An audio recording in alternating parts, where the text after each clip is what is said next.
এক লোক মাহফিল শেষ করে 11টার দিকে বাসায় ফিরেছে। তো বাসায় ঢোকার আগে তার ওয়াইফকে ফোন দিয়েছে। ফোন দিয়ে বলতেছে, এই মাহফিল শেষ, আমি কিন্তু বাসায় চলে আসতেছি, শুরু করার আগে তাড়াতাড়ি দরজাটা খোলো। তো স্ত্রী আবার রাতের খাবার স্বামীকে ছাড়া খায় না।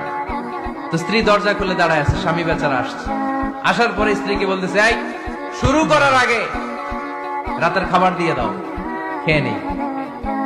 তো স্বামী ওয়াশরুম থেকে ফ্রেশ ট্রেশ হয়ে আসছে, স্ত্রী বেচারিও ডাইনিং টেবিলে খাবার দিয়েছে।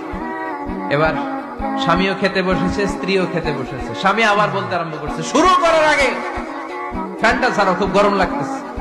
এবার তো স্ত্রী রেগে মেগে আগুন, কি আসার পর থেকে শুরু করার আগে শুরু করার আগে শুরু করার আগে কি শুরু করার আগে? স্বামী বলতেছে, এই তো শুরু হয়ে গেল।